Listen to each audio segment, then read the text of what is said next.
Bem, nós já tivemos a leitura do Evangelho segundo Mateus, capítulo 18, já fizemos uma prévia reflexão nos grupos, e agora, então, a Bogna vai fazer uma explicação sobre esse trecho do Evangelho. A palavra é sua, Bogna. Ok. Cadê? O que aconteceu? Só clique na tacinha ali Isso, embaixo. pronto. E abrir. Ok, gente, então, vamos à parte, digamos, de uma interpretação, de uma explicação do Evangelho de São Mateus, capítulo 18.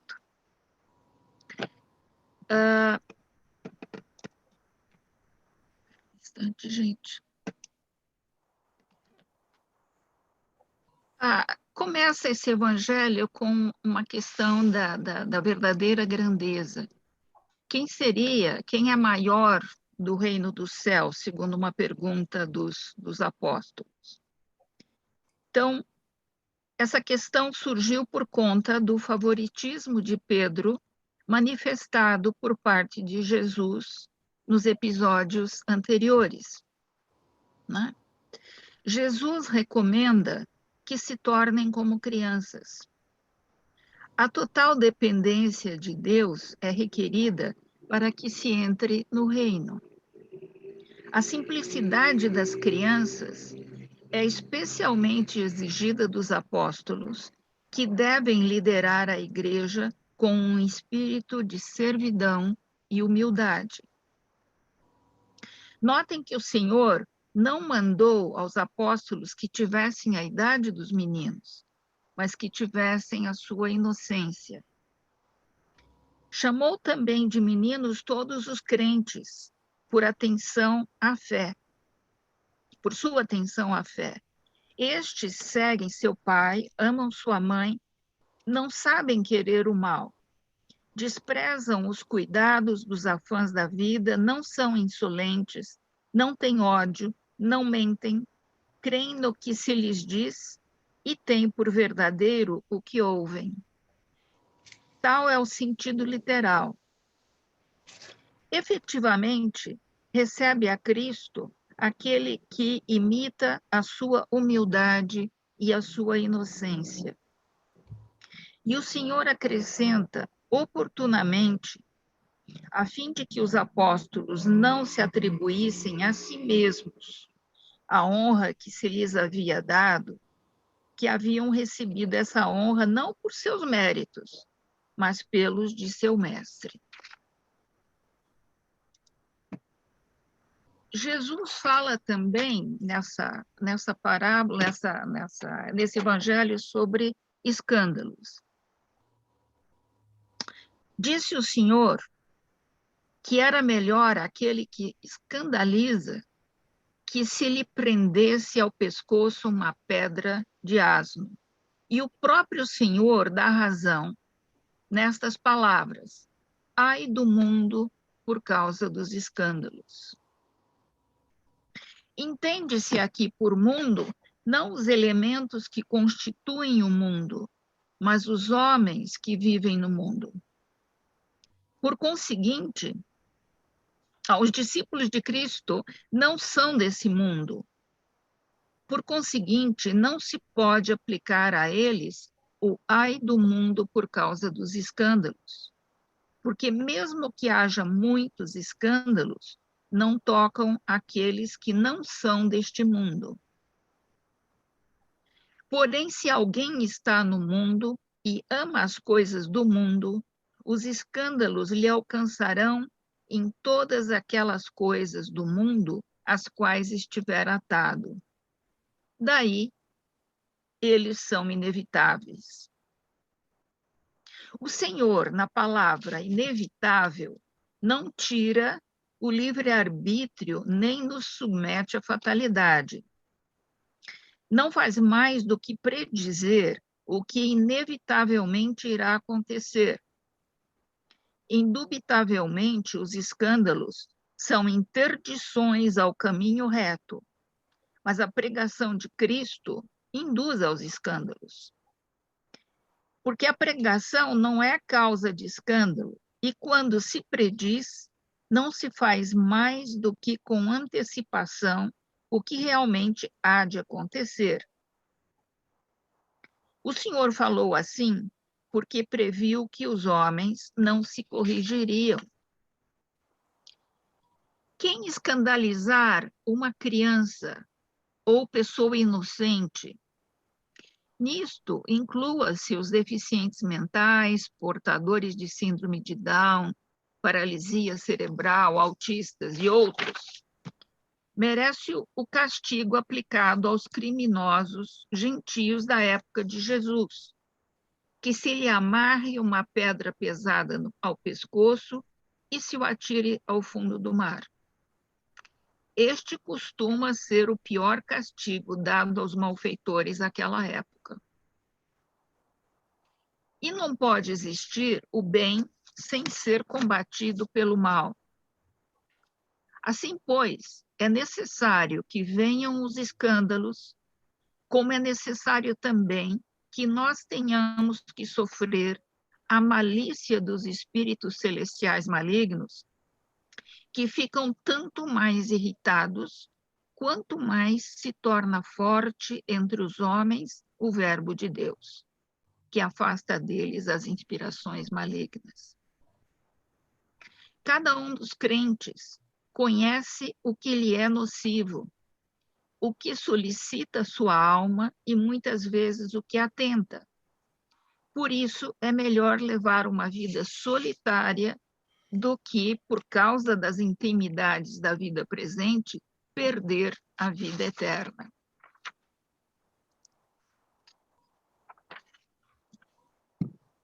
Novamente, aqui Jesus fala dos pequenininhos, né? Do cuidado para não desprezar, o cuidado com os pequenos, com as crianças ou com pessoas que tenham problemas. Então, cuidado para não desprezar nenhum desses pequeninos, pois eu digo a vocês, os anjos deles no céu estão sempre na presença do meu Pai, que está no céu. O Filho do Homem veio para salvar o que estava perdido. Né? E aí vem também, quer dizer, se fala, vai haver uma correlação com a ovelha perdida. Bom, este versículo é muito usado como evidência bíblica da existência dos anjos da guarda.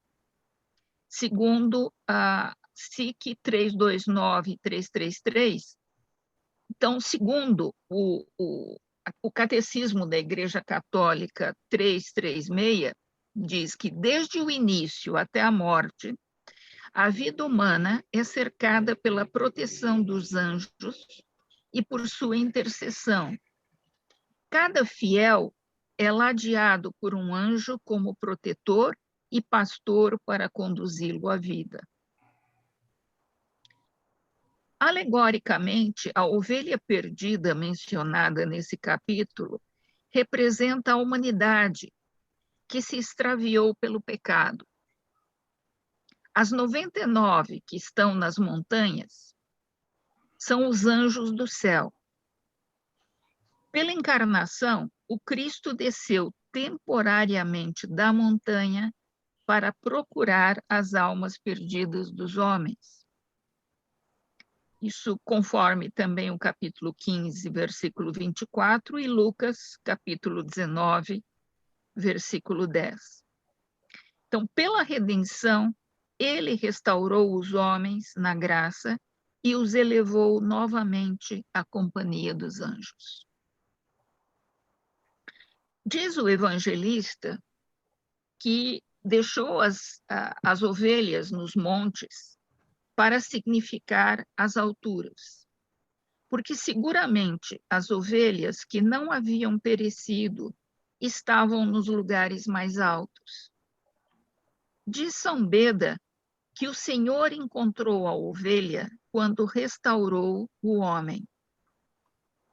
E houve no céu maior alegria pela ovelha encontrada que pelas outras 99. Porque há maior ocasião de louvar a Deus pela restauração dos homens do que pela criação dos anjos. Deus criou admiravelmente os anjos, porém, mais admiravelmente restaurou o homem.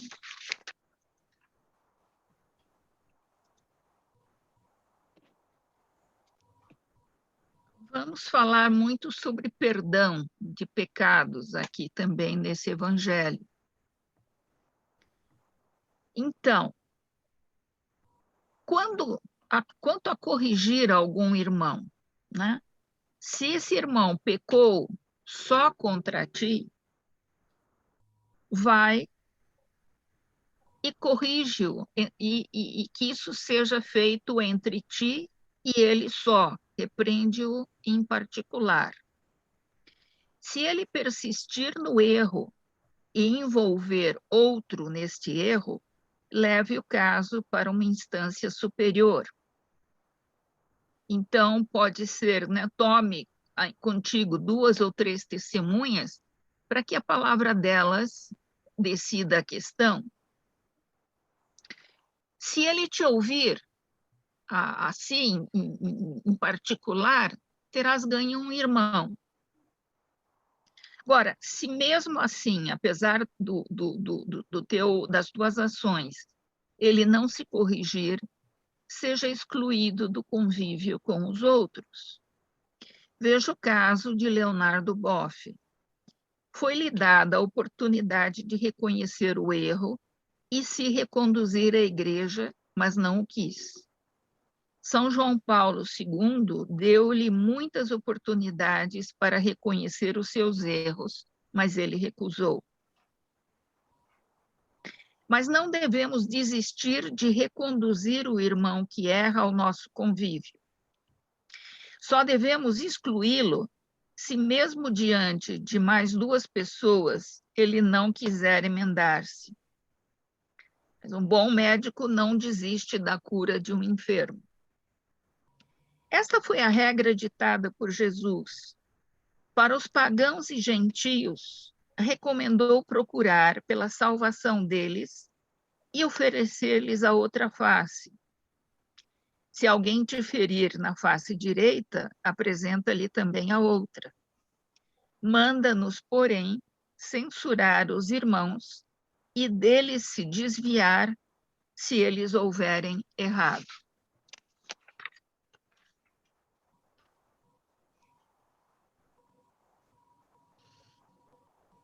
Pedro foi investido da autoridade de Cristo para ser a cabeça visível da igreja na terra. Aos apóstolos também é dada uma autoridade que deriva e é subordinada a Pedro, administros, como sendo ministros do reino. A autoridade dada por Cristo nesse contexto refere-se à disciplina. Por extensão, é também uma autoridade para perdoar pecados, conforme João, capítulo 20, versículo 23, e o Catecismo da Igreja Católica, nos números 553 e 1444. O poder dado aos apóstolos abrangeia condenar os erros públicos, tais como heresias, comportamentos escandalosos. Os apóstolos têm autoridade por ele conferida de condenar ou inocentar um pecador público, o que vale para os heréticos, os membros da igreja que não se penitenciam e voltam ao convívio dela. O que os apóstolos fizerem na terra em nome de Jesus terá efeito no céu. O que o Papa e demais dignitários da igreja fizeram pelo bem das almas a eles confiadas será aceito no céu. O que eles desligarem será desligado no céu. E ainda mais promete ouvir as nossas súplicas, dizendo: onde 2 ou 3 estiverem reunidos em meu nome, lá estou eu também.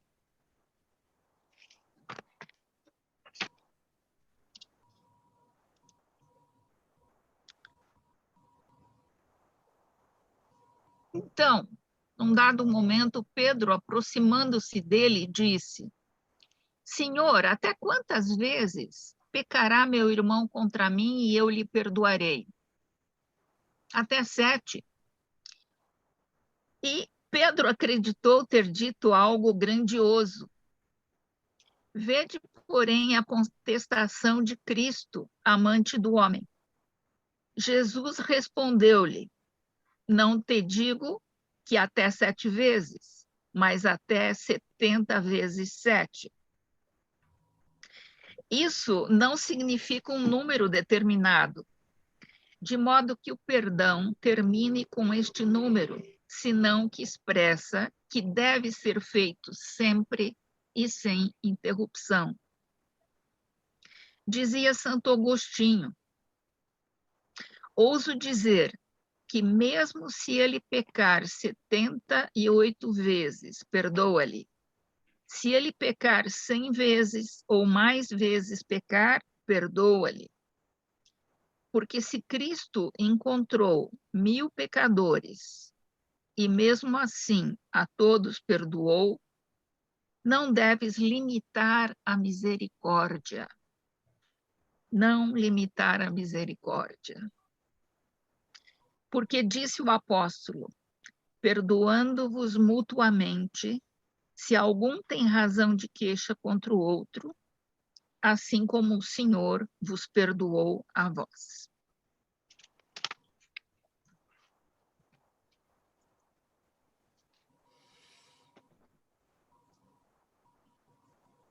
O reino dos céus é comparado a um rei que quis ajustar contas com seus servos. Havia um que lhe devia 10.000 talentos. Como não podia pagar, ordenou o rei que fosse vendido juntamente com sua família e bens.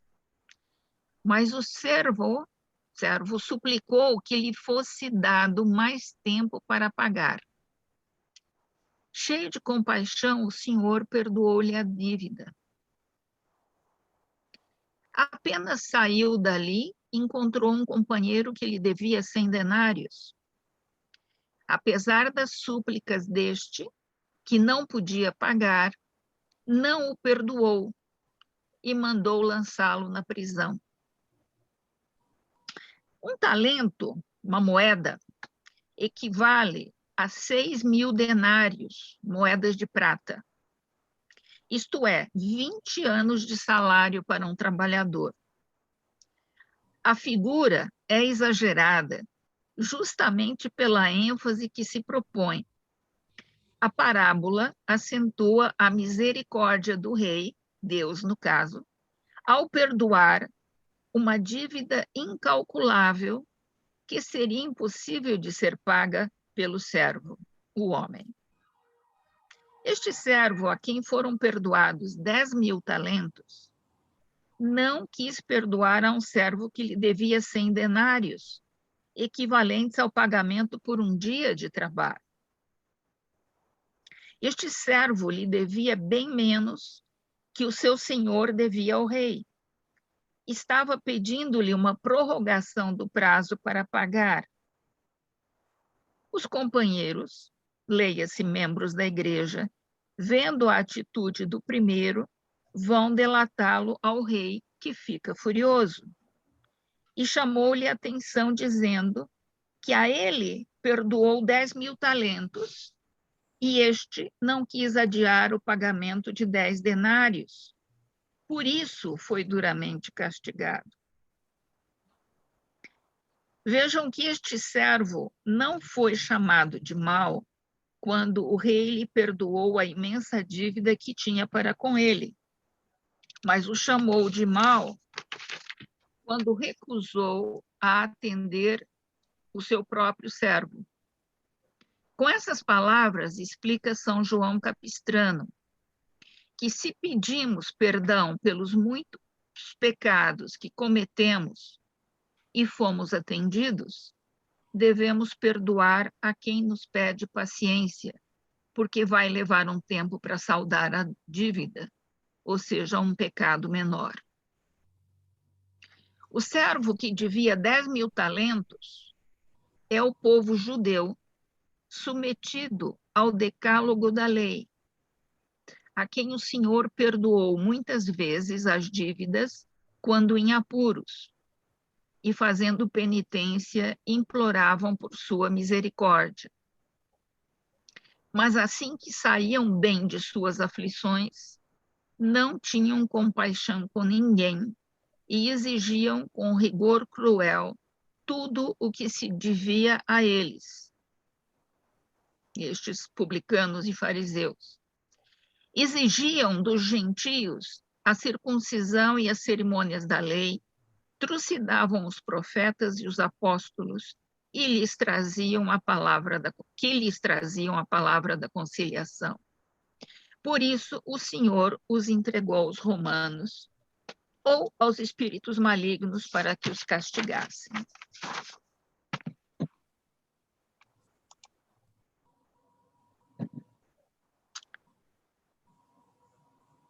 Segundo Marcos, no capítulo 7, nos versículos 20 a 23, está dito: ora, o que sai do homem é o que mancha o homem, porque é do interior do coração dos homens que procedem os maus pensamentos, devassidões, roubos, assassinatos, adultérios, cobiças, perversidades, inveja, difamação, orgulho, insensatez. Todos estes vícios procedem de dentro e tornam impuro o homem. Mas é o que vem de fora, não é o que vem de fora, mas é a reação negativa de nosso coração.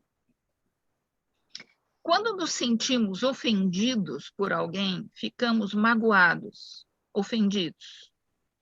Estes sentimentos podem gerar ódio, rancor, falta de paz, desejo de vingança. Perco a liberdade interior e meus pensamentos ficam escravizados. Daí para o pecado é um pulo. Disse Jesus: todo homem que se entrega ao pecado é seu escravo. E todo aquele que se entrega ao ressentimento se torna seu escravo. Mas Jesus também disse em João 10, versículo 10b: eu vim para que as ovelhas tenham vida e para que a tenham em abundância. Deus não quer que seus filhos sejam escravizados. E Jesus nos ensina a nos libertar do rancor, do ressentimento. Como? Através do perdão. Perdoar é divino. Deus nos perdoa. O Senhor diz em Mateus 6, 14 a 15: porque se perdoardes aos homens as suas ofensas, vosso Pai Celeste também vos perdoará. Mas se não perdoardes aos homens, tampouco vosso Pai vos perdoará. E o Senhor diz: se eu que sou o Senhor perdoo, quem é você para não perdoar? E nos ensinou a rezar o Pai Nosso, onde dizemos: perdoai-nos as nossas ofensas, assim como nós perdoamos aos que nos ofenderam. Seremos perdoados na medida em que perdoamos. E aí surge uma pergunta: como posso perdoar se estou tão emocionalmente envolvido? O perdão é um ato racional voluntário. Porque o Senhor me pediu, porque me fará bem, decido perdoar. e peço a Deus que me ajude a realizar esta sua vontade. Como? Orando. Orando. Vamos pedir ao Senhor a capacidade de perdoar. E eu falei para vocês, em nome do Pai, do Filho e do Espírito Santo. Amém.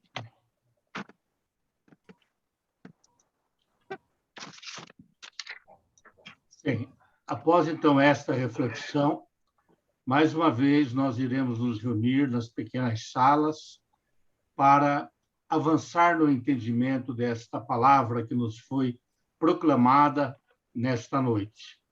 Só que com uma mudança que seria trazer para as nossas vidas, refletir sobre o que essa palavra fala para mim hoje, o que ela me propõe, o que eu devo mudar de minha vida a partir dessa palavra, ou aquilo que eu devo persistir no bom caminho que essa palavra iluminou. E também devolver, em forma de oração ao Senhor, o nosso entendimento. Então, vamos por 30 minutos e depois retornaremos a essa nossa sala principal. Até já.